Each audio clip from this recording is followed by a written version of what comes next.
नमस्कार, मी दीपाली. आपणा सर्वांचे पुन्हा एकदा आपल्या अस्सल मराठी कॉर्नर या चॅनलमध्ये खूप खूप खूप मनपूर्वक स्वागत आहे.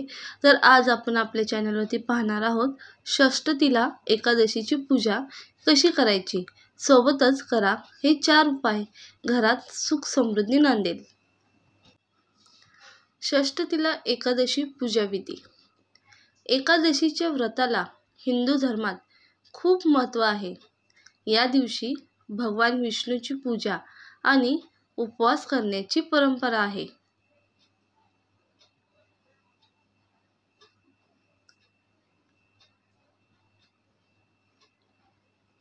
एकादशीच्या व्रताला हिंदू धर्मात खूप महत्त्व आहे.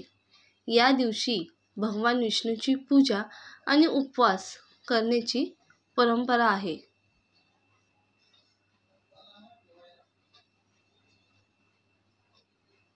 षष्ठीला एकादशी उपाय. माघ महिन्यातील कृष्ण पक्षातील एकादशीला षष्ठीला एकादशीचे व्रत केले जाते. या दिवशी विधीनुसार भगवान विष्णूची उपासना आणि उपवास केला जातो. असे केल्यास भक्तांना इच्छित फळ मिळते. षष्ठीला एकादशीच्या दिवशी जो भक्त भगवान विष्णूला तीळ अर्पण करतो, तिळाचे दान करतो आणि स्वतः तीळ सेवन करतो, त्यांच्या आयुष्यातील सर्व संकटे दूर होतात. यंदा षष्ठीला एकादशीचे व्रत 6 फेब्रुवारीला म्हणजेच मंगळवारी पाळले जाणार आहे. षष्ठीला एकादशी शुभ मुहूर्त. हिंदू दिनदर्शिकेनुसार माघ महिन्याच्या कृष्ण पक्षातील एकादशीला षष्ठीला एकादशीचा सण साजरा केला जातो.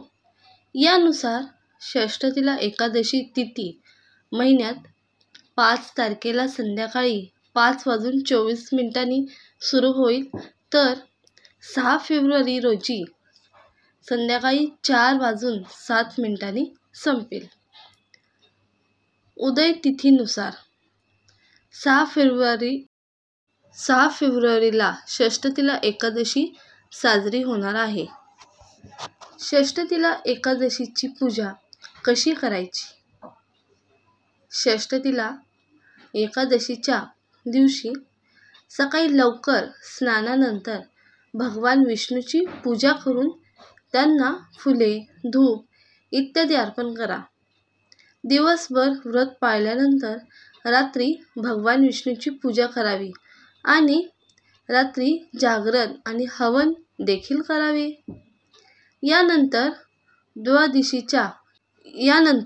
द्वादशीच्या दिवशी सकाळी लवकर उठून स्नान करून भगवान विष्णूला भोजन अर्पण करावे आणि पंडितांना भोजन दिल्यानंतर स्वतः भोजन करावे. षष्ठीला एकादशी उपाय. षष्ठीला एकादशीला तिळाचे दान करण्याचे विशेष महत्त्व आहे. तिळापासून बनलेल्या वस्तूही तुम्ही दान करू शकता. 2. षष्ठीला एकादशीला श्री हरी भगवान विष्णूला तीळ अर्पण करणे शुभ मानले जाते. या दिवशी भगवान विष्णूला तीळ अर्पण केल्याने मनातील प्रत्येक इच्छा पूर्ण होते, अशी मान्यता आहे. 3. षष्ठीला एकादशीचे व्रत करण्याची संकल्प घेणाऱ्या व्यक्तीने तिळाचे उटणे लावावे आणि पाण्यात तीळ टाकून आंघोळ करावी. 4. षष्ठीला एकादशीच्या व्रताची कथा ऐकल्यानंतर तीळ अर्पण केल्याने आपल्या पितरांचा आशीर्वाद मिळतो. अशा पद्धतीने मी थोडक्यात माहिती सांगण्याचा प्रयत्न केलेला आहे. कशी वाटली नक्की कळवा. पुन्हा भेटूया. Bye bye.